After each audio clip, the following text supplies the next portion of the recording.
So sorry about the delay in the sound.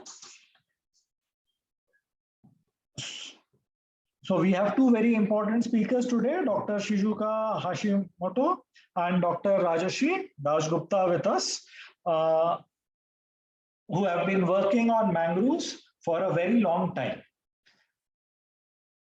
Mangroves provide us more than about 900,000 US dollar worth per square kilometer worth of ecosystem services every year. And they also offer several other services like barrier against coastal erosion, cyclones, storms, tsunamis, and also provide huge amount of carbon storage. And unfortunately, due to huge anthropogenic pressures, almost about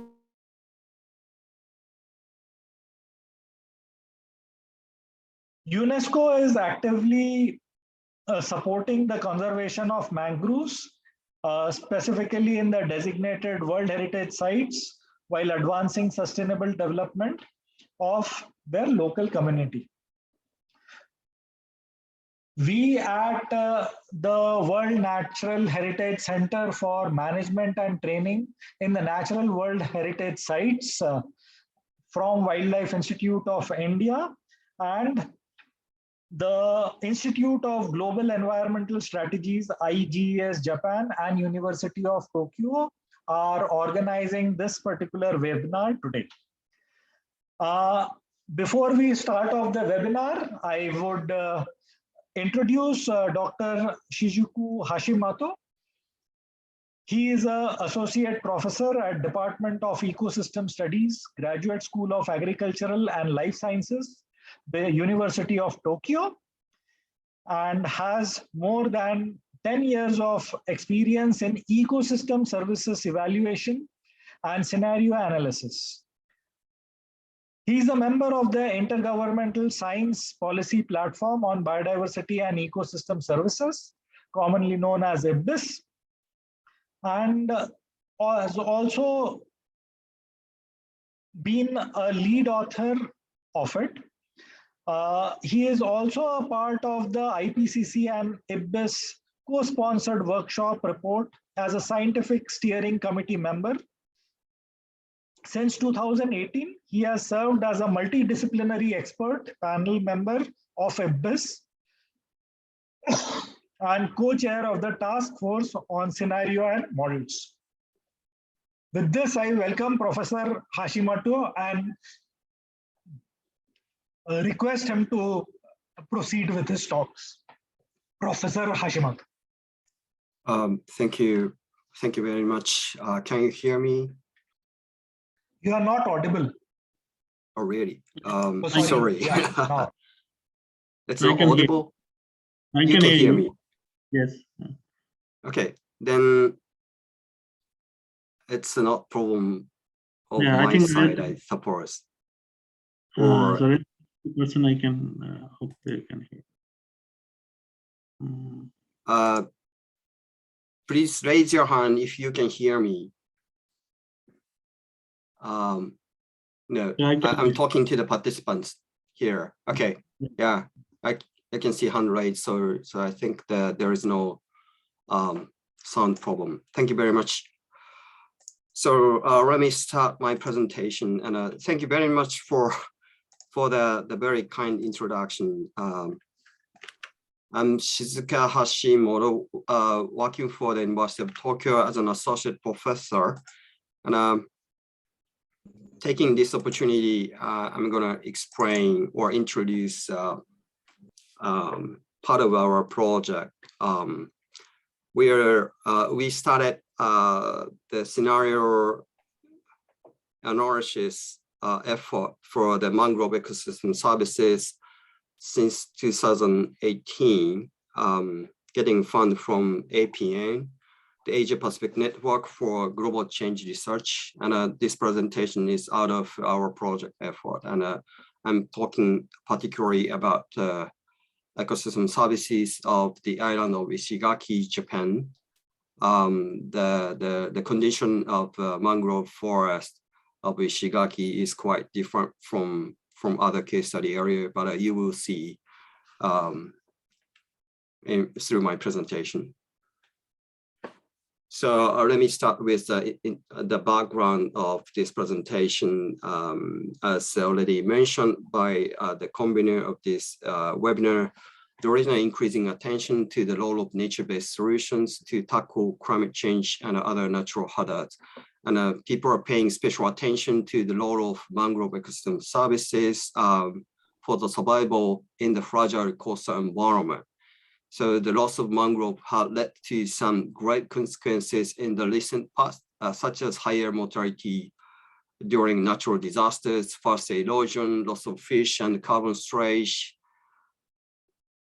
And for our area, Asia Pacific region hosts more than half of the world mangrove areas, but it is declining rapidly at a rate of more than 1 to 2% every year, due to deforestation and conversion to other land uses, such as for aquaculture. For climate change may directly contribute to 10 to 15% reduction of the mangrove in the future. So, there are little studies on the mangrove, future state of the mangroves.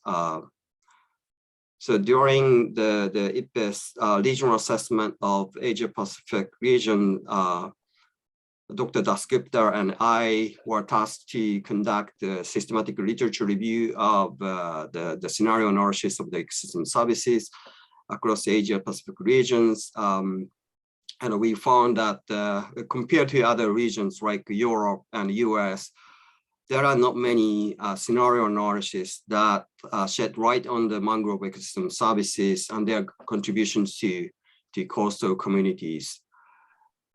This map shows the spatial distribution of the scenario analysis, and we have some, but the number of scenario analysis paying attention to mangrove ecosystem services are limited, and this is why we decided to launch a new project on mangrove ecosystem services. As I already mentioned to you, we got the fund from the Asia Pacific Network for Global Change Research to conduct the scenario analysis of mangrove ecosystem services using the scenario analysis, combining land change simulation and ecosystem service evaluations. This project is participated by the number of scientists from India, Japan, Philippines, Taiwan, and Fiji. And the collaborators listed in this figure is just a core members of this project. And through this project, we are trying to develop spatially explicit landscape scenario of the study area and deliver spatially explicit information on the future availability of mangrove ecosystem services under alternative scenarios, and trying to highlight the critical synergies and trade-offs of ongoing development and provide evidence base for future decision making.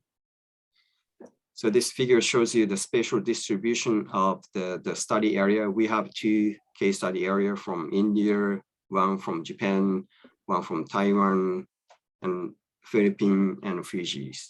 So the country, the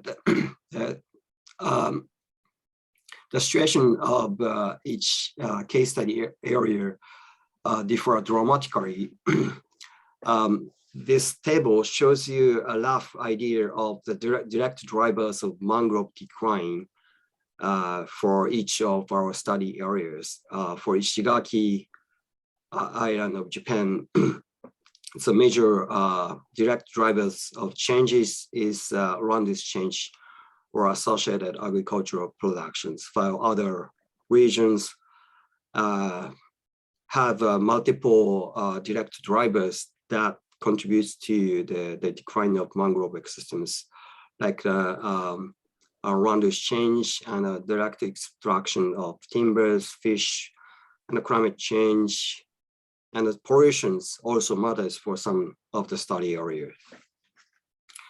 And from the perspective of ecosystem services important to locals, each study areas located in the different situations. For example, in the case of Ishigaki Island, as you will see from my presentations, actually the mangrove coverage of Ishigaki Island is not that large compared to other case study areas, and the location of mangroves are rather separated from residential areas. So people are not actually living from mangroves. You know, some people organize ecotourisms to appreciate mangrove ecosystems, but many of the residents of Ishigaki Island living far away from mangroves, so it's a bit isolated, and people mostly appreciated cultural services.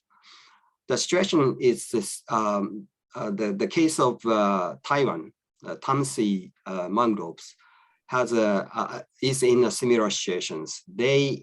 This mangrove forest is located in the vicinity of the capital of Taiwan, and so people are not dependent on the provisioning services of mangrove areas. People are more dependent on cultural services and part of the regulating services. For other study areas, you know, the people living there rely much on various ecosystem services, not only cultural services, but also regulating services and provisioning services. In this way, depending on where the mangrove ecosystems is located, the level of people's dependence on mangrove ecosystems differs dramatically.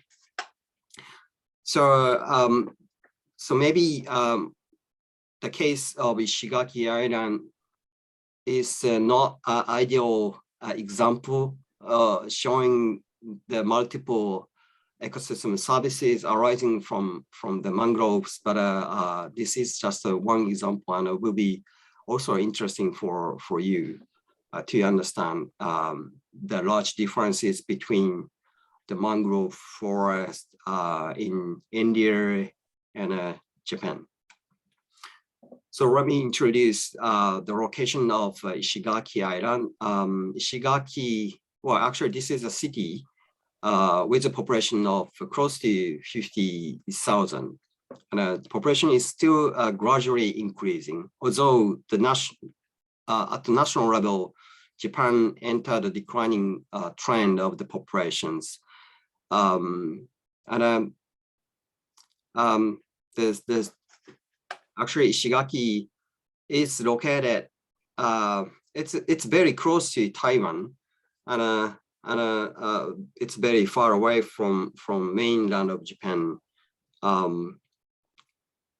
Since this area is famous for its rich natural ecosystems, this is known for famous tourist destinations, and people actually there are a large number of visitors visiting Ishigaki Island and Iriomote Island, which is located right next to Ishigaki Island.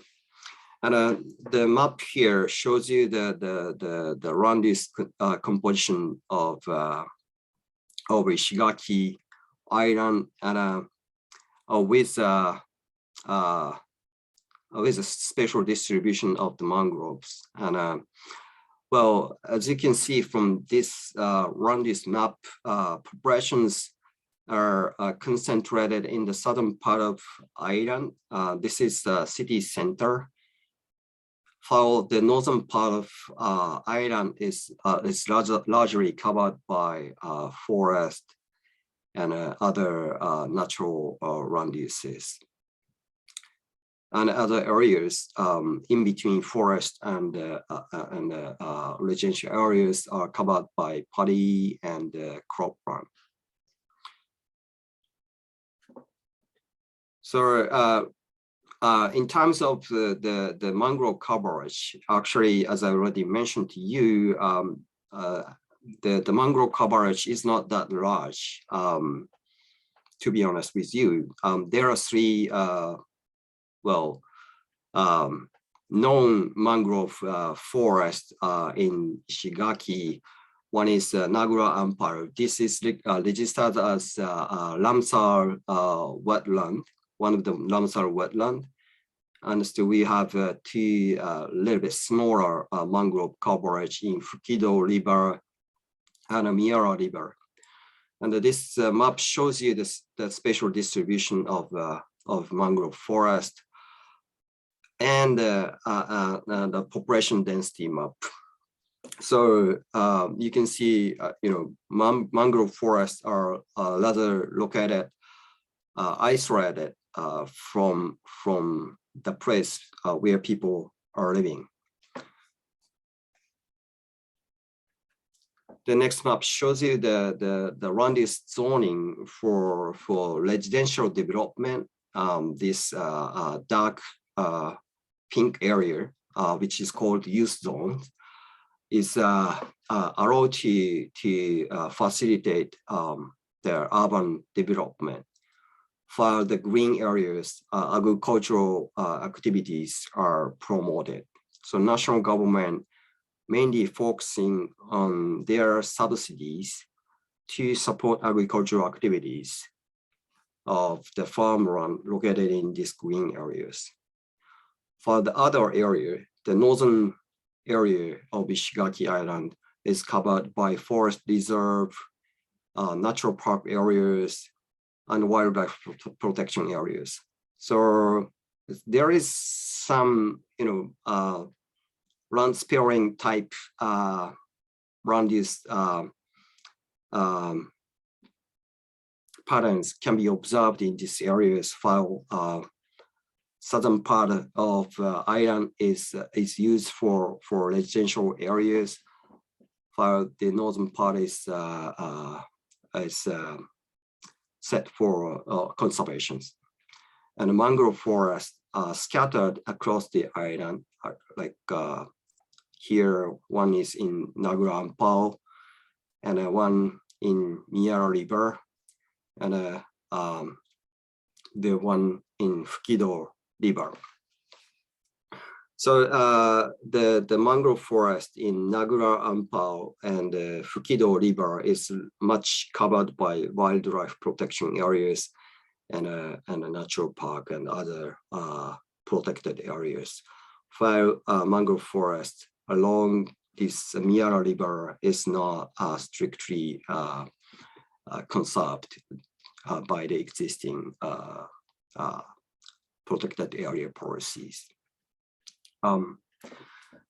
So we did a literature review of direct drivers affecting the condition of mangroves and identified several major drivers of changes. One, I think one of the most important impactful drivers is land use changes, such as farmland expansion and road constructions. And there are also tourism development is taking place. And in relation to this land use change, agriculture plays a very important role in bringing some impact, like lead soil, the soil erosion and a nutrient runoff due to agricultural activities. So that is causing the water pollutions of the downstream areas. The impact of climate change is known, but it's not, people say that this is not that significant compared to other direct drivers. For other indirect drivers that shapes the direct drivers of changes, well, populations play an important roles, but now this figure shows you the long-term projection of the future population of just the island of Ishigaki for different age groups. And now the population is close to 49,000, and this is almost peak, and they will start losing the population into the future. And in 2050, the population will become close to the level of 2010, and the decrease will continue. Decline of the population will continue into the future.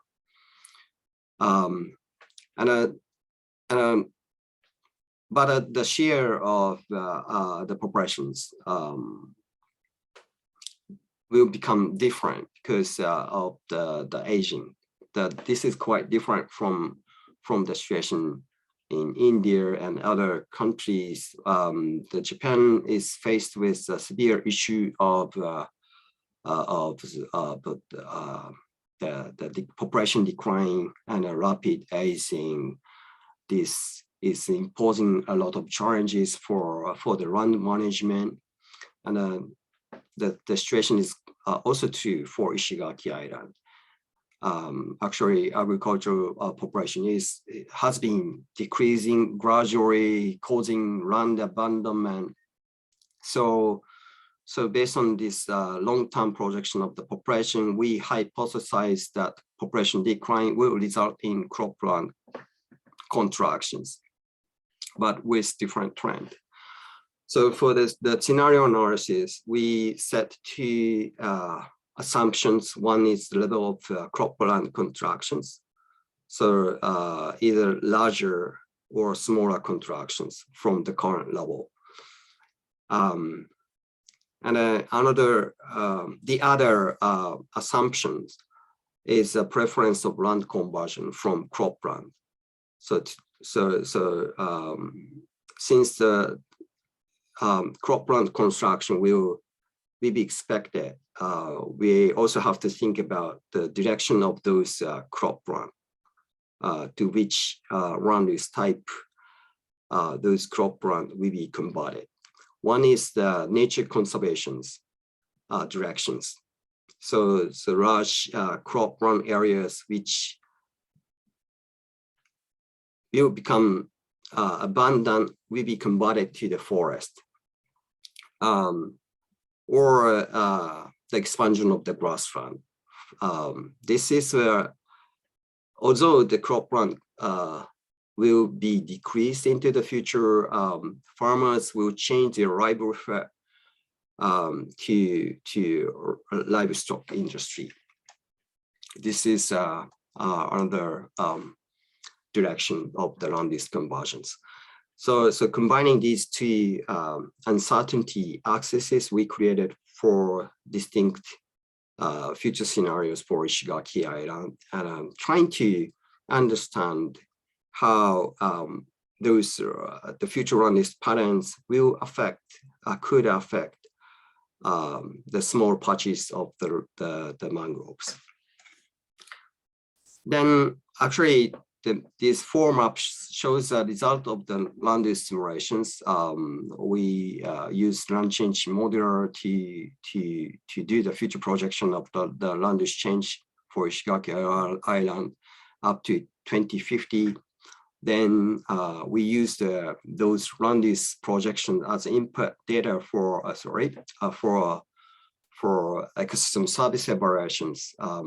We have not completed all the evaluations, but for this presentation, I chose 3 ecosystem services, 2 from nutrient export, 1 from sediment depositions. So the upper map shows the nitrogen export. So amount of nitrogen from each pixel eventually reaches the streams are shown as a hotspot map. So red areas has more amount of nitrogen export. Those are mainly from agricultural areas. So you can see that the nitrogen export will take place along the large rivers, and also can be observed for some of the coastal areas. And the phosphorus export shows a little bit different trend of those of nitrogen export and sediment depositions. So since there is the maximum value of sediment depositions is much larger than other nitrogen and phosphorus export, so it's a little bit difficult to see the differences of differences in the sediment deposition in this small map. But if we enlarge the map, there is a sharp trend of sediment deposition along the river lines. To help us understand the overall change of ecosystem services into the future easily, I created this percentage change figures in ecosystem services for 3 different ecosystem services. This shows the percentage change from 2006. So roughly for different scenarios. Scenarios are compared to the ecosystem service levels in 2006. So basically, agricultural contraction will contribute to the large reduction of environmental loads, such as nitrogen or phosphorus export and sediment depositions. But their trend will be different. Of course, if we have the more cropland contraction, that will result in larger amount of the reduction of environmental load. But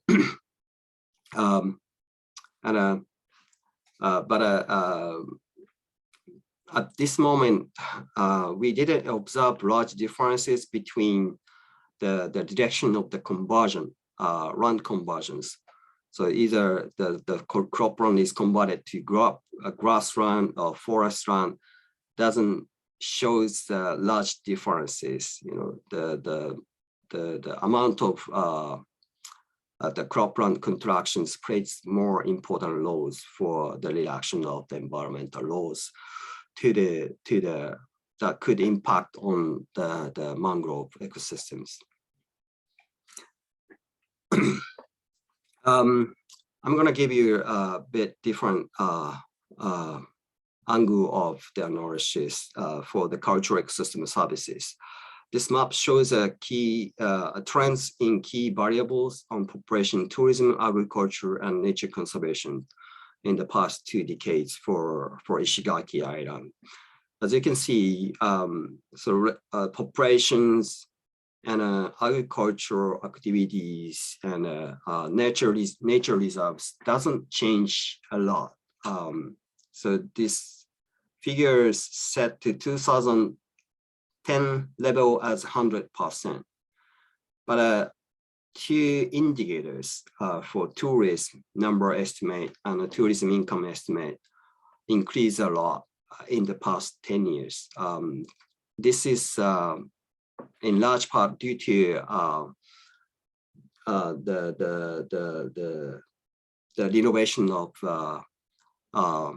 the Ishigaki Island Airport that triggers the rapid increase in the number of visitors, not only from Japan, but also from other countries. That is contributing to the sharp increase in the tourism activities. Although this doesn't affect much on the trend of the population. So in addition to regulating ecosystem services, we try to analyze cultural ecosystem services because, as I already mentioned to you, Ishigaki Island cultural ecosystem services is one of the important resources to attract visitors. And the objective of the analysis here is to identify the difference between resident evaluation of cultural ecosystem services of Ishigaki and the tourist evaluation of the cultural ecosystem services. Now, the city government and the prefecture government both are looking at the face of the tourists because they bring a lot of revenues and also contributing to job creations. But our analysis clarify that there is a sharp differences between tourist evaluations and resident evaluations. We use the public participation GIS techniques to solicit so residents and tourist evaluations through the postal email survey, a postal mail survey to the residents, and an interview survey to the visitors of Ishigaki Island. And the tourist evaluations are centered around northern part of island. This area is famous for, it's known as Kabira Bay. This is one of the tourist destinations. And the southern part is also highly appreciated by tourists for various cultural ecosystem services.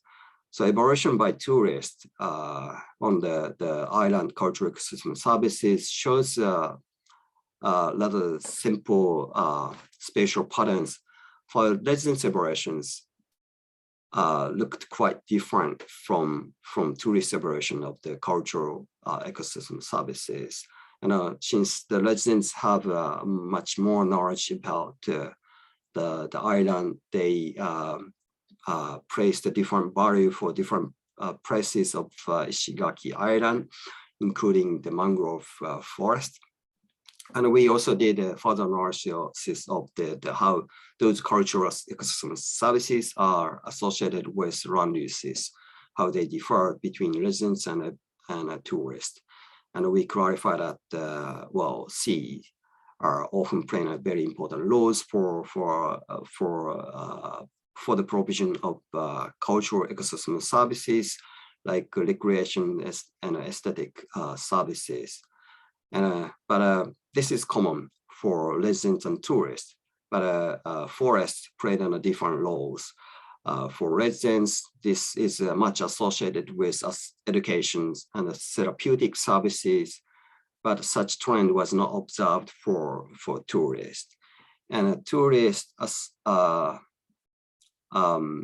evaluation of the educational ecosystem services are much linked to the farmland, but such link was not observed for residents evaluations.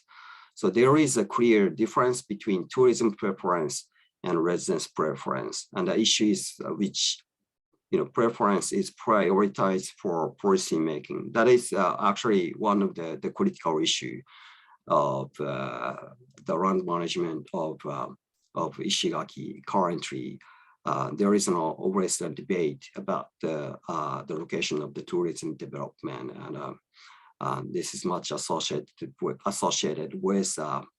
the mangrove and other ecosystem services conservations. Okay, this is the end of my presentation. Thank you very much for your attention.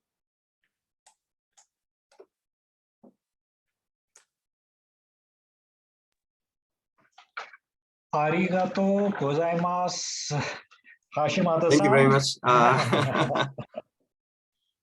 So, thank you for the elaborate presentation on the ecosystem services of Ishigaki. And I request the participants to hold on their questions.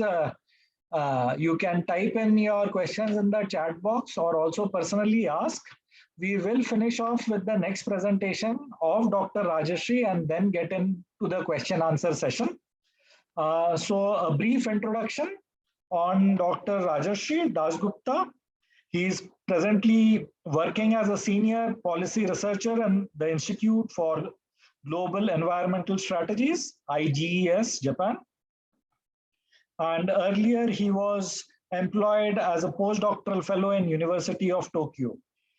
His research interests are risk-sensitive land use planning, ecosystem-based disaster risk reduction, socio-environmental scenario planning, spatial quantification of ecosystem services, community-based conservation, and disaster risk management. He has been involved in multiple field-based research related to community planning and disaster risk management in South and Southeast Asia, particularly India, Bangladesh, Myanmar, and Philippines. He has authored about 50 peer-reviewed papers in reputed journals. He has also served as lead author in the Intergovernmental Science Policy Platform for Biodiversity and Ecosystem Services, Asia Pacific Regional Assessment. And he is serving as a lead author for IGES assessment on sustainable use for wild species. He is also a chapter scientist in the Intergovernmental Panel on Climate Change, 6th Assessment Report, and serves as a visiting professor in the Institute of Future Initiative, University of Tokyo. He is involved in as a subject editor for multiple reputed journals, including Sustainability Science Springer and Anthropogenic Science and Sustainability. With this, I now request Dr. Rajarshi Dasgupta to deliver his insight into conservation and management of the Indian Sundarbans. Over to you.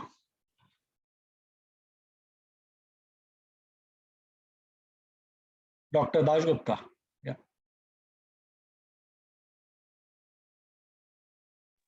You have to unmute.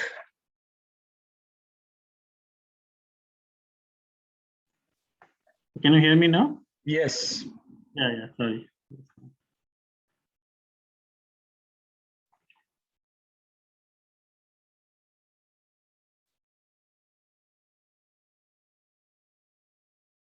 Okay, thank you so much. And good afternoon, maybe in India, it's already possibly 1 o'clock. So as Professor Gautam mentioned, that I've been working in IGES for last 4 years almost. And my research interest actually varies, but mostly I've been working on mangroves and mangrove ecosystem services. The present talk today, like an insight into the conservation and management of Sundarban mangroves. So it's gonna be a work which is like I have worked in Sundarban for last 10-15 years. So there are several like research papers which I have published on Sundarban. So I'm taking bits and pieces of this thing, this Sundarban kind of to make an overall story for you. So well, with this, I'll start this presentation. So I titled this presentation as an insight into the conservation and management of Sundarban mangroves. So I think you already know this, but I'm sort of going to repeat those things. So you know that we have, particularly the Asia Pacific region, is endowed with brilliant of mangrove forests. Particularly if you see on the right-hand side of your screen, like the Southeast region, Southeastern Asian region. So there are basically we have large amount of mangrove forest. In India, Sundarban, as you know, that is already the most important mangrove site in India as well in Bangladesh, because it is the largest contiguous mangrove forest in the world. And in case of Sundarban, I'll come to the Sundarban, but in case of mangrove forest, as Professor Hashimoto already mentioned, that there is a reported reduction of 1 to 2% per year for the almost last this like almost last 1 century, like 100 years. But if you see that the current kind of rate, it has a little bit reduced, so it comes around 0.6% per year. And since 2016, there is a slight increase of mangrove forest. But if you see the total extent from 1996 to 2016, we have lost more than 6,000 square kilometers of mangrove forest. particularly in this region, the South and Southeast Asia region. And Sundarban is actually an exception. If you see in that way, so Sundarban is actually an exception, that we didn't lose mangrove that much as compared to the other parts of Southeast Asia. So now I'll give you the overall view of mangrove ecosystem services and how it is linked to human well-being. I think it is again already mentioned by Professor Hashimoto and also in the introductory speech. But going forward, like mangroves, if we just take the Millennium Ecosystem Service Framework, so we have 4 types of ecosystem services. The first one, like the provisioning services, supporting services, regulating services, and cultural services. So if we take the economic part, like 120 million people depend on mangroves for their livelihood globally. And it, like, you know, the 35 to 40% of global fish production comes from mangrove habitats. Also, it is kind of a source of food and like other timber and charcoal for many of the local communities. Similarly, if we see the supporting services, mangroves do serve as a nursery and breeding ground. It also serves like habitat for more than 3,000 fish species, and of course, it helps nutrient recycling. And I think this is also mentioned, the regulating services of mangroves. Mangroves are like store more carbon, at least 5 times more carbon than any other tropical forest. And it is 5 times more effective, cost effective in terms of natural defense during natural disasters like tsunami or storm surges, and also has the capacity of water filtration. And similarly, mangrove also provide cultural ecosystem services. So I think this is quite relevant for today's kind of talk. So there are over 2,000 mangrove related attractions globally, which are used for tourism and other income generation purposes. And of course, mangroves serve as a cultural identity for many communities, including the Sundarban community in India and Bangladesh. So today's talk, I'll briefly give you the overview of IGES framework. Like we have, although we have still very much, this presentation is very much linked with this four-term classification, like provisioning, cultural, supporting, and regulating. But recently, this the IGES framework on nature contribution to people has come, and they have actually classified the services as material, non-material, and regulating services. So as you can see that the material and non-material both are important, and I was getting some question in the comment box that how this during Professor Hashimoto's presentation, how these ecosystem services can be quantified in terms of economic values. So I'll be talking briefly on this, but overall you can see that all the ecosystem services can be classified in terms of material and non-material values. And mostly if you see that the material component on the right-hand side, material ecosystems or material values provide the instrumental values, which largely relates to food, energy, water, livelihood, security, etc. And the cultural component provides the relational values like the place attachment, or even you can talk about the cultural heritage, identity, etc. So with this conceptual background, now let me take you through the Sundarban's journey. So basically, you can see this is the Sundarban's map, and this spread across India and Bangladesh, and mostly you can see that in case of India, it is around the 40%, precisely 38% of the forest belong to India. But we have also like the 60% forest belong to Bangladesh in Sundarban. So basically, these two are, although they are like the largest single block kind of mangrove forest, but if you see minutely, you can find many differences between Indian and Bangladesh side, and that is one of the interesting topic for transboundary ecosystem management. So basically, Sundarban, as you know, that perhaps most of you know, like the Sundarban name, there are several hypotheses how the Sundarban name origin.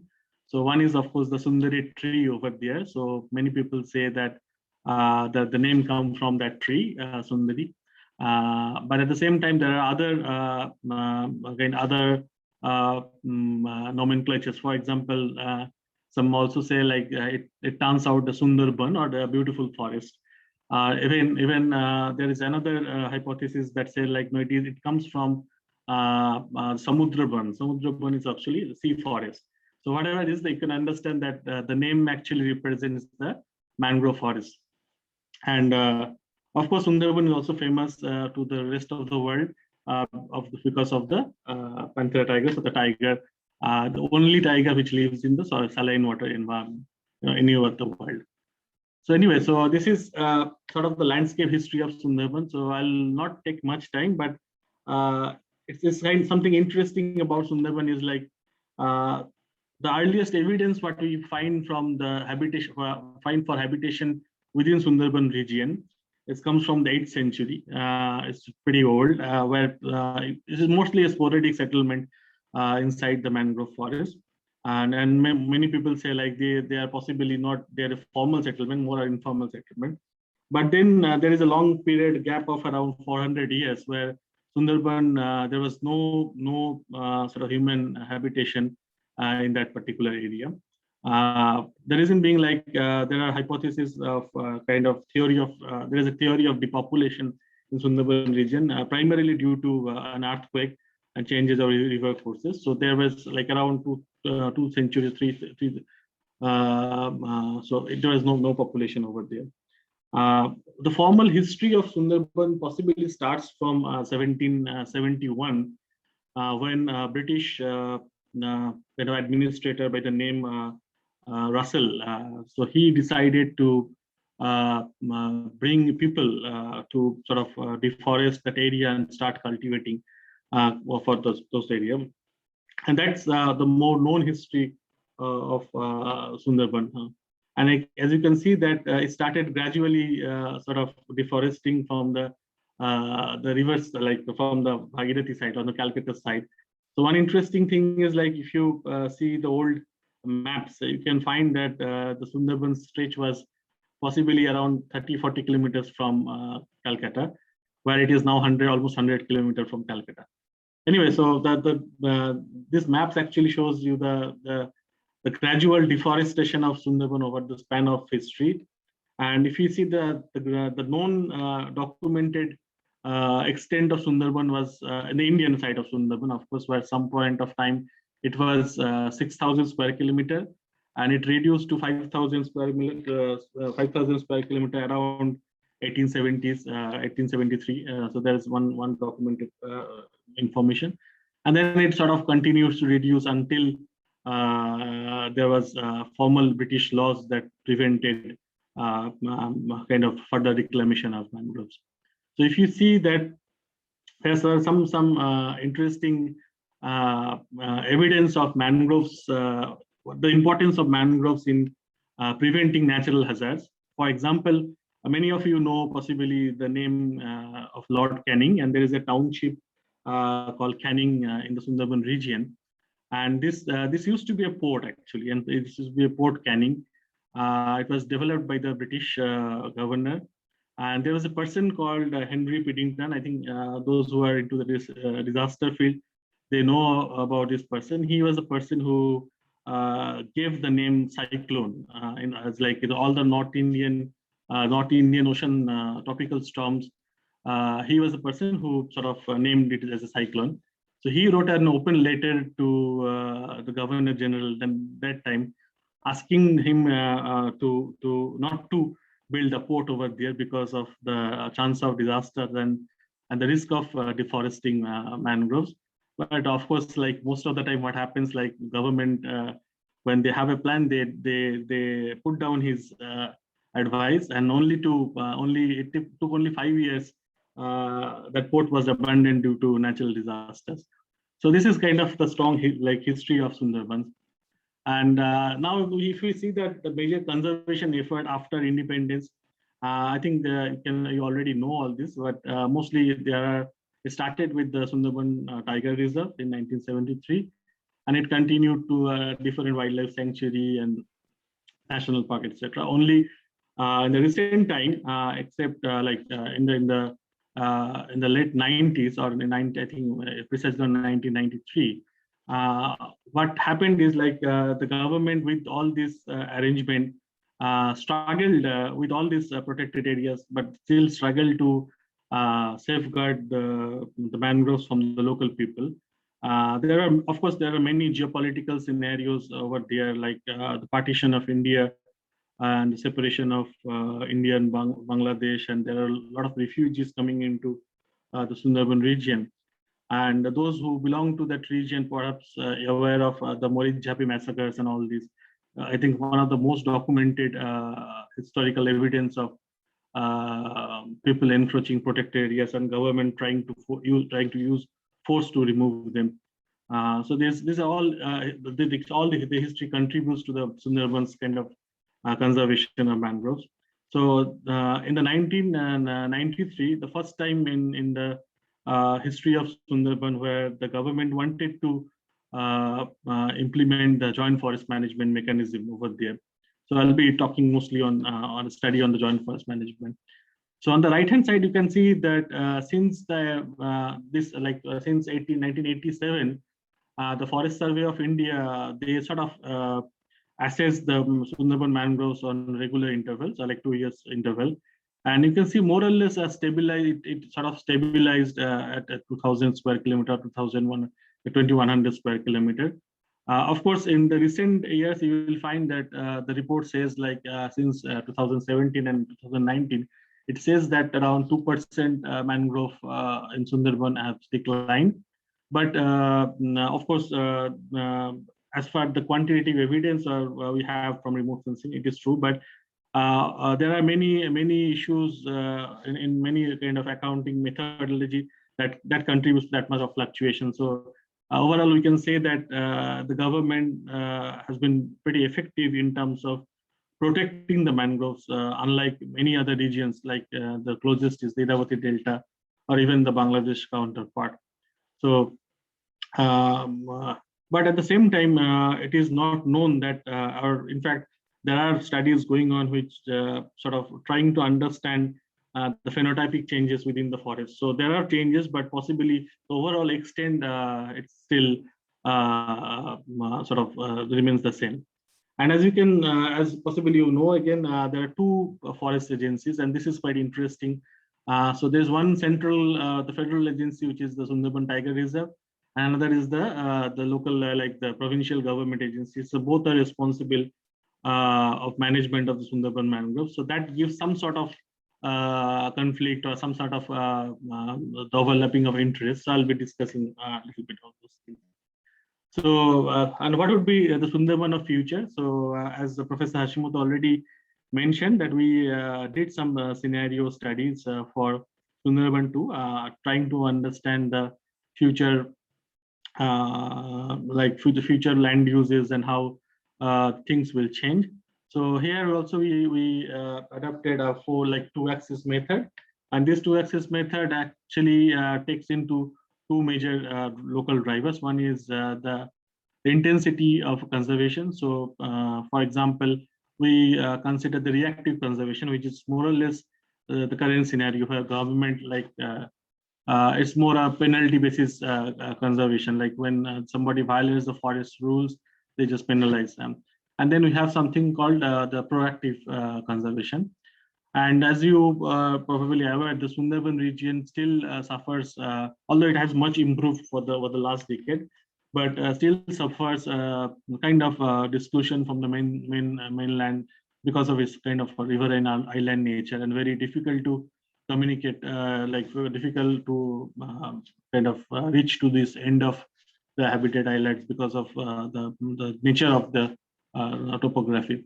So considering this, all these drivers, we created 4 scenarios. For example, the Green Sundarbans is like more ecosystem centric development in the region, whereas the Delta Republic is, of course, there are conservation efforts, but at the same time, the region continues to be excluded. And then we have the market force, like where you have the current reactive conservation, but the improved connectivity is getting it sort of reaches to the point where you have expansion of aquaculture and people are exploiting that resources. So these are the kind of 4 scenarios. And because the area is highly volatile to natural changes, for example, recent typhoons or recent cyclones actually changed many islands topography. In fact, some of the islands are almost verge of drowning. So we decided to make a very short-term projection for 2030. And our analysis in all the 4 scenarios, we found that the future extent of mangroves might decline if we sort of continue the current trend to less than 2,000 square kilometer. But also it has the possibility to increase if we take this all the conservation mechanism, particularly there was a kind of community-based plantation program called the Green Sundarbans, where I took this name, Green Sundarbans. So it has the potential to reach up to like 4.6% in 2030, like the highest kind of forest it can reach around like 2,200 square kilometers. So this is one study, and all these studies are published. So if you are interested, you can download these papers and read. Yeah. So now I'll talk a little bit on the sustainability of the JFM, or the Joint Forest Arrangement. So as I mentioned briefly, that why joint forest management is very important for Sundarban. So basically, if you see the historical evidences, and there's a paper by Chandra Giri from NASA, I think that's the most reputed mangrove scientist in terms of spatial changes. So he did that analysis, and he said like the Sundarban's problem lies in the buffer areas, not in the core areas. And the reason being, the core area is actually naturally protected because of the Royal Bengal tiger. So this, and also the hostile topography sort of prevents people to enter those the core areas. So even the effectiveness of forest department, the patrolling, all can be questioned. But since the area is naturally protected, so there is not much change in the protected area in terms of the extent. But if you see the buffer areas, there lies the problem, because the buffer areas are somewhere being exploited by the local community or diverted to aquaculture. Similarly, as I think almost everybody like the lower Gangetic Delta is the most populated delta in the entire world, and nowhere in the world mangroves remain in such a critical kind of human pressure. For example, the Sundarban's population has already, I think it has almost touched 5 million. And some cases, the density, the rural population density reaches more than 1,000 per square kilometer. That's quite high at any part of the, compared to any area. So what is important is to understand the future or sort of make this forest more sustainable. We need to really invest on the community forest management, and that's the joint forest management as for the Indian terminology. So since 1993, in several small steps, there are many committees were formed. So basically, there are 2 types of committees. Earlier, it was like the village, for the Eco Development Committee and Forest Protection Committee. There are 2 types of committees. So now it's kind of combinedly called Joint Forest Management Committees.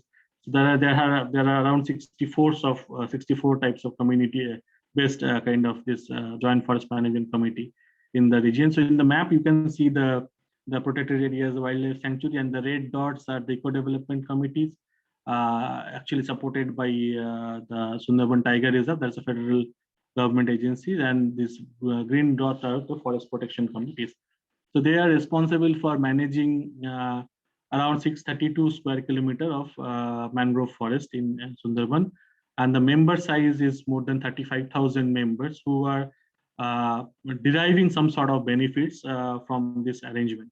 So then the main the challenge here lies is that if you see the other joint forest management examples in India in particular, so you'll find that, for example, there is a reference from a paper which says in Eastern India, the range of per capita forest habitability, which is kind of a common indicator to understand the role of communities. So it found around 0.5 to 1.5 hectare of per capita land, like per capita forest availability in other parts of Eastern India. But in case of Sundarban, it's already some cases like it is highly like in some cases is 1.8 hectare. But in reality, you will find that some cases it's actually come to 0.05 hectare to 3.4 hectare. So that we analyze based on the kind of existing joint forest members and all this. So I have a series of publication on this. So I'll be talking a little bit on the ecosystem services, what people take out of the mangroves, and what are the incentives. Like, of course, the ecosystem services are used by the forest officials or department as an incentive, and whether these incentives are sufficient to keep the communities motivated for a long time. So this is the kind of research questions we put. So basically, I'll not go into the details of this. So basically, this study is a little bit old. It's actually 2015 study, but you can see like we have 3-stage kind of validation. So first we had all the stocks from the forest department to understand what are the ecosystem services being used by the communities as or what kind of ecosystem service they're using as for incentives. And then we tried to fit it into a framework called the resource control user framework. So where the resources, the available ecosystem services or the services which people can use. And control is something like when the state federal agencies or state government or state forest agency, they impose some kind of restriction. So that's the control.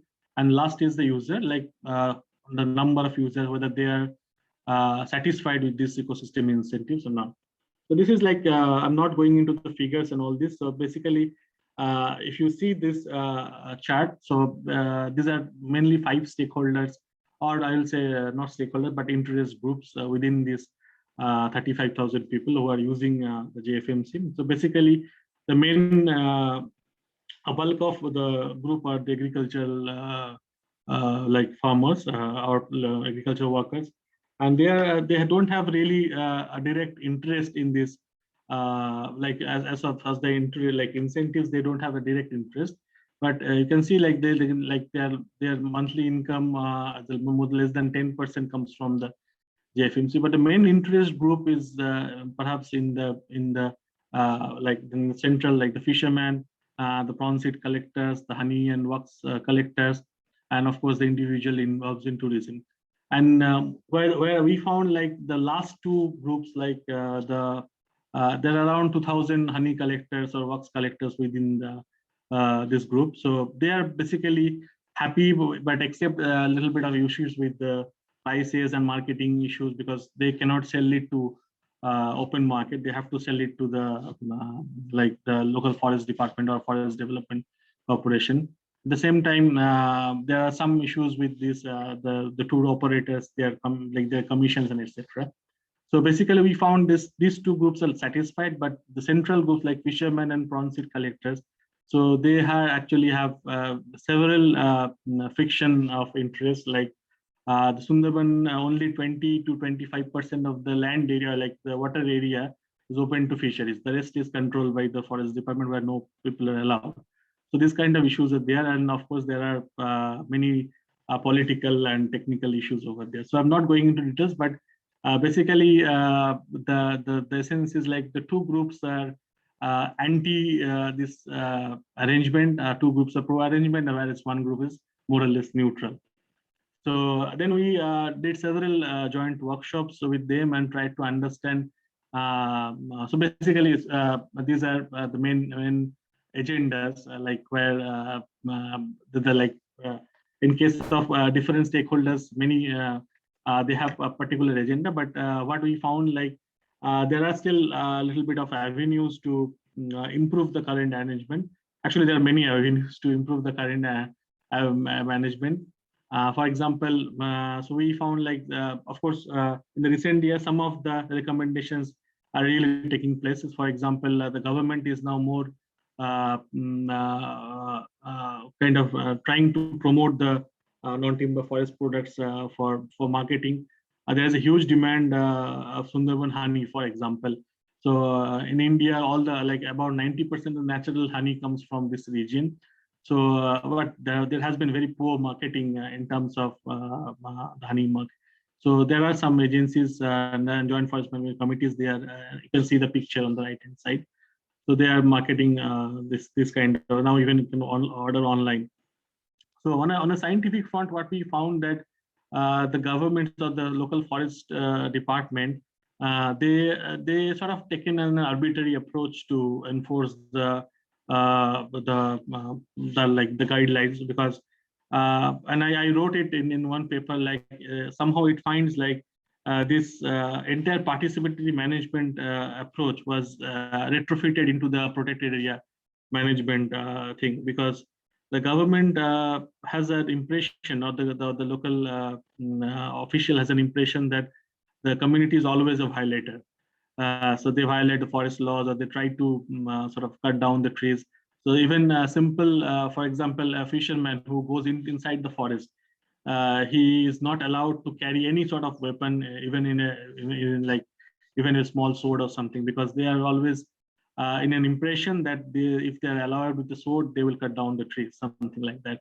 But in Sundarban is a dacoit infested area, because there are problems from pirates and all this. But they, in many cases, they could not even survive with those things. So, but there is no weapon allowed inside, even it is a small knife or something.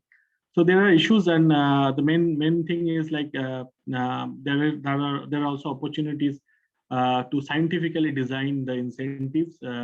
For example, for fish, there was no maximum sustainable yield available with the local forest department. So they also issues the circular more or less arbitrarily. And the main issue is also there is no open market for the Sundarban region. So that's one of the bigger issues. So this is one study where the ecosystem services play a strong impression of whether they support the local government or not. And as I mentioned that some cases, if you see this, all these joint forest management committees, and because they are done mostly a village basis or kind of cluster of village basis, so it is not very uniform. In some cases, it just stand out for 0.5 hectare per person. In some cases, it reaches up to 5 hectare per person. So this is not really a uniform arrangement. So the second study I talked about, this was more a material service of Sundarban mangroves, which is being used for the conservation or management of the mangroves. Now the second study is more on the non-material kind of values of mangroves, or as I say, not mangroves, but rather the entire delta, or even this the reclaimed areas. So basically, we used the same methodology what Professor Hashimoto showed in Ishigaki Island, trying to understand what are the non-material values associated with this kind of landscapes. So in Sundarban, you can see that of course there are 5, 6 distinct type of landscape, including the dense mangrove forest. We have the river and creeks. We have the sandy beaches or mud flats. A vast amount of Sundarban's land use consists of agricultural land. The rural settlements, agricultural land. So we tried to understand how it distributes over Sundarban Delta. So basically, we also took help of the public participatory GIS survey, but considering the connectivity and all this, we used a questionnaire, paper-based GIS service. We basically first we started planning the survey sites, and then we tried to cover almost all corners of the delta by traveling to the remote corners. Then we organized small stakeholder workshops to explain the concept of non-material values or cultural ecosystem services. So they were given kind of one A4 size maps with sort of given scale. And of course, for reference, we provided large A0 maps so that they can find the exact places. So they were asked to identify places important for education, aesthetic, cultural, religious significance, etc. So I think in total we have used 6 sort of that's the cultural ecosystem category. So these are the categories. So for example, we use the religious and spiritual values. So basically, they were asked to pinpoint a location where they feel like that the most important in terms of religious or from their perspective. Then we use the recreational things like where they go for picnics and other things. The heritage values where they feel like the place or landscape is very important from a heritage perspective. Aesthetic value and education value. We also put one category is kind of sense of fear or ecosystem disservices. So that is one additional category. And this is a sample of the questionnaire. So we actually provided some landmarks. The reason being like the population over there is not really very educated, or they are not like they are like for the general population, the map pointing skills are not really very effective. So we decided to help it through larger maps and locations. So as you know, they have conducted a series of statistical. I'm not going into details of this spatial and statistical analysis. So, for example, you try to understand that how the socio-economic factors influence the perception of non-material values. Having those marked point as a proxy. So the more number of points, we assume that more appreciative of non-material values. Then we try to do some correlation analysis to understand the relation between different non-material values. And for spatial analysis, we did the IDW spatial intervention technique to understand the distribution of different non-material values. And of course, we did the hotspot analysis to pinpoint the locations. So what we found, like the total overall, the age, gender, occupation, and we have used around 9, I guess 9. And we found the education and age are the two most important determinant for understanding or providing more response to non-material values. Of course, education is something a little bit controversial because as we use the paper GIS technique, maybe only the educated people who could actually mark those points properly. But at the same time, we found like, of course, they have more knowledge of that particular landscape. And then we have the age, another factor for. So if we see that the overlap between the different non-material values, we find that heritage and spiritual values has a very strong correlation. Similarly, heritage, recreation and aesthetic values has strong correlation. And I think education and heritage values has very strong correlation. So this is the map, the interpolated maps for the 6 categories of the non-material values. And of course, you can see that there are actually distinct clusters. If you do the hotspot analysis, you can see the distinct clusters in the western part of the delta, and in the sort of centralist part of the delta. And what is really surprising is that the protected area as such, there were some cold spots within most of the protected areas, but they're only in the south, like in the central part, there are some hotspots. But generally speaking, the mostly protected areas are void of any hotspots of non-material values. So if we just take the land use categories, if we just superimpose that non-material maps over the land use map of the delta, these are the land use categories. For example, R stands for river, like M stands for mangrove, agricultural land, aquacultural land, and then mixed vegetation and mudflat and beaches and built-up areas. So if we just plot the land use maps over this non-material values map, we will find that which land use are giving, this is the kind of average value per pixel. So which land use map is giving more sort of non-material values. For example, we can take a case of the aesthetic values. So aesthetic values, so river in landscape has a little bit more higher aesthetic values, this kind of average value, and mud flats or beaches has a little bit higher exclusive value. Similarly, if you say take the educational values, you'll find that the mixed vegetation, the rural settlements, they have a little bit of higher education values compared to the other sort of values.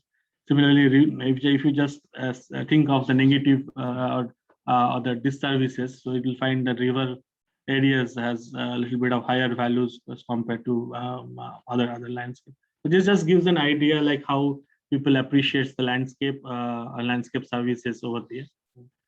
So just the key takeaway for this from this particular exercise is that, of course, I already mentioned the age and education are the key socio-demographic factor that sort of gives the appreciation for non-material values.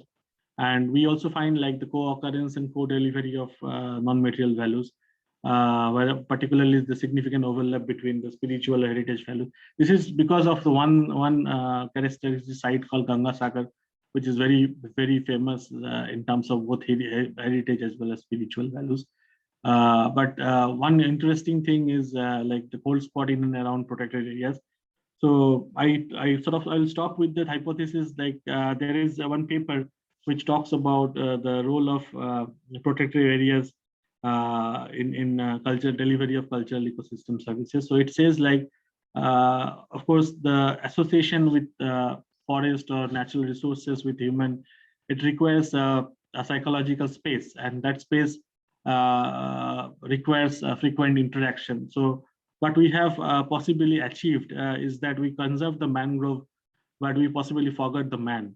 So that the direct interaction, because of of course, I personally I feel like both points are true, because if there is no restrictions, there would be a huge sort of danger in terms of deforestation. But at the same time, holding the community responsible every time there is a single trees are failed. So that is also not the right thing. So we found that the protect, as of course the other issues are the presence of the tigers and hostile topography. So in short, like there are many cold spots within the protected areas, and that's one possible drawback of this conservation efforts. So I think this particular research was done on more kind of a technology demonstrator, because we had a very limited sample size of around 170, 180 people. But we are planning to expand it to kind of formal GIS, like formal web-based GIS approach. So hopefully we can do this once this lockdown and everything is over. So I think this study is important in a way, like when we develop an effective conservation plan.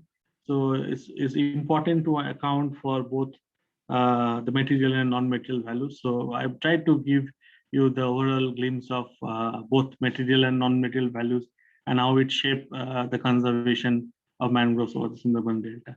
So I stop with this, and there's one interesting sentence to stop, like the landscapes are culture before they are nature. So basically in Sundarban, this is a huge melting pot of different culture, religion, and how people live in harmony despite many odds over there. How people live in harmony with the forest. So I think with that I will stop. Thank you so much. Dhanyavad, Dr. Rajarshi, for the elaborate presentation on the insights to Sundarbans. And I particularly liked the scenario aspect of the presentation, the green Sundarban, the business unusual and market-driven Sundarban. Before I say anything more, I will now request Mr. Anuranjan to quickly take over the questions, and if Professor Hashimoto is still there, then request him to also answer the questions that were asked to him on the chat box. I realize that he's already answered some questions, but for the benefit of the larger audience, it would be quite useful. And then Mr. Anuranjan will take over the question answer session. We don't have a lot of time, maybe about 10 minutes or so we can dedicate at the most. So over to Professor Hashimoto, if you want to answer the questions in person. Yeah, thank you very much for giving me the floor. I got a couple of questions for my presentation. So I understood people didn't understand well about the lead soil pollutions. So this is due to mostly due to the agricultural production and other development activities across the island that cause the soil erosions to the river streams and finally reaching to the coastal. Sorry, which is also known as one of the source of the water pollutions, and increased sedimentation due to the red soil depositions will alter the mangrove ecosystems and making it more suitable for other vegetation succession like broadleaf forest that could reportedly have some impact on the mangrove ecosystems. So this is in part why I try to analyze the terrestrial ecosystem service flow in association with mangrove ecosystem services. Because for Ishigaki Island, the agricultural production and other human activities causing a lot of impact on the coastal environment. That is one of the answer from me, and also whenever I have a I listen to the presentation by my Indian colleagues and the people who are working on mangrove ecosystems. I often feel that the Japanese people have a little understanding about the role of mangrove ecosystem services, that plays a very important roles for people living nearby. But in Japan, situation is quite different. People are, population is much concentrated in the urban areas, and those areas much protected by green, not green infrastructure, but by gray infrastructures. And people are less dependent on mangrove ecosystem services for their for flood prevention or coastal hazard preventions. But this is true for Ishigaki Island, the case. And people are more dependent on tourism revenues arising from mangrove ecosystem systems and revenues arising from coral reefs. And people are more interested in conserving coral reef rather than conserving mangroves. But since they don't have a good understanding about the role of mangroves, that is also associated with level of conservation attitudes of the mangroves. So the provision, we need to provide the good information about the multiple benefit arising from mangrove ecosystems, how they are benefiting local people to facilitate their conservation attitude. And let me quickly go back to one of my presentation slides showing the evaluation of the cultural ecosystem services by residents and tourists.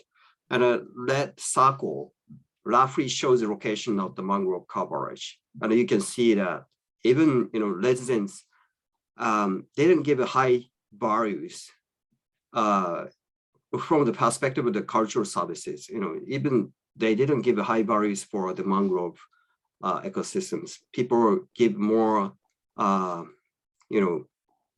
evaluation, the highly evaluated other type of the ecosystem services. But this is a bit surprising. But this is kind of the reality of the island of Ishigaki. And maybe this is also linked to, as I already mentioned, the strong associations with tourism revenues and job opportunity associated with tourism industries. And mangroves is one of the source of the revenues. They have some ecotourism tours, taking advantage of the rich mangrove forest, but that activities is just one activities of variety of ecotourism activities. And much of the tourists are more dependent on other type of the ecosystems like coral reef and other, forest. So I think, if effective delivery of the information of the mangrove ecosystems is of vital importance to facilitate the conservations. That's my message. Thank you very much. Thank you so much, Dr. Hashimoto, for extensively answering the questions both on the chat and in person. Indeed, it's been a valuable learning for all of us on this webinar about how mangrove systems are effective, and especially in the Japanese context. Thank you so much for that, sir. And following up with that, this is a question to Dr. Dasgupta from Ms. Anindita Devnath on the chat. With reference to the Sundarbans JFMC, she's asking how effective have they been, and have there been any major learning? Thank you so much for your time, and sir, if you would love to close with your questions. So Dr. Dasgupta, if you could please answer that. Thank you so much. So I think I can refer to two studies. One is by Dr. Datta from IIT Kharagpur. So I read his paper. So he said like he did an experiment, like he used the sustainable forest management indicators, and then he tried to understand the effectiveness of JFMCs and the patch they are conserving. So the role of, so they found direct correlation that a more functioning JFMC has direct implication on better conservation of Sundarban mangrove. So that's sort of proved. One major takeaway what I tried to possibly mention, but I possibly missed, that it's important to recognize the rights of the JFMC. So of course we know the legal rights, but it, on a very layman's language, it turns out to be the one officer who is in chair, and sort of his discrimination and his idea. And of course that through that, the political things, the political power play and all this comes. But as far the arrangement is concerned, I think this is a very good arrangement, but we have to really fine tune it. Yeah. Thank you. Thank you, sir. And just as a follow-up, because someone had posted a question before, Ms. Pallavi Chakraborty asking, I think Dr. Hashimoto answered that to a certain extent, but if Dr. Dasgupta has something to say with respect to the Sundarbans, does monetizing ecosystem help get people support, and how? Oh, absolutely, absolutely. If monetizing ecosystem service at least provides that impetus, I can give you one quick example. This honey example, what I was trying to mention. So it was the communities, those who are honey collectors, they had to sell those honey to the forest department itself, and they used to get around 200 rupees per kg, something like that.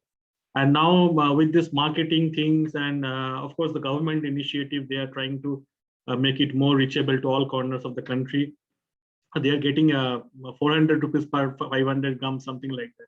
So of course this gives their impetus to conserve, and the most important, they work in hand with the local foresters and the forest guards. Earlier they thought the forest guards are their enemies. Sort of this my psychology was there. But now sort of these are dissolving.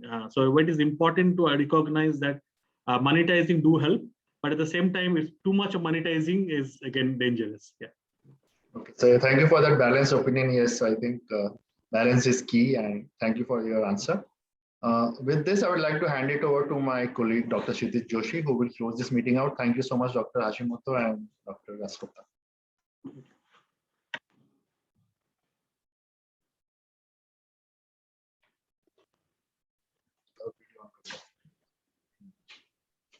Good afternoon and good evening to everybody in India as well as in Japan. Many thanks, Dr. Rajarshi and Professor Hashimoto, for providing such a informative talk on the ecosystem services of mangrove. I want to thank you both, and I'm sorry to Dr. Raj, writing him a lot of mails and disturbing him in WhatsApp chats and all that, lot of things. So I'm sorry for that. And I also like to thank Director Wildlife Institute of India for providing us the kind of permissions to carry out this webinar, as well as Dean Wildlife Institute of India and all the participants who had joined us in this webinar. I want to especially thank our Dr. Gautam Talukdar, our faculty in charge, for his valuable suggestions and supports and taking care of all this conduct of the webinar. And my special thanks goes to my C2C colleagues, especially Ranjan, for providing all the background support to carry out this webinar. So thank you very much again, Professor Hashimoto, Professor Dr. Raj, and to all the participants who have joined us for this webinar. Mani, thank you very much. Thank you very much. With this, we will close this meeting and hope to see you all again in some other webinar. Thanks a lot. Bye-bye. Thanks a lot. Take care. Well, also? I'm waiting for all. Red. Wow, नीचे ही है.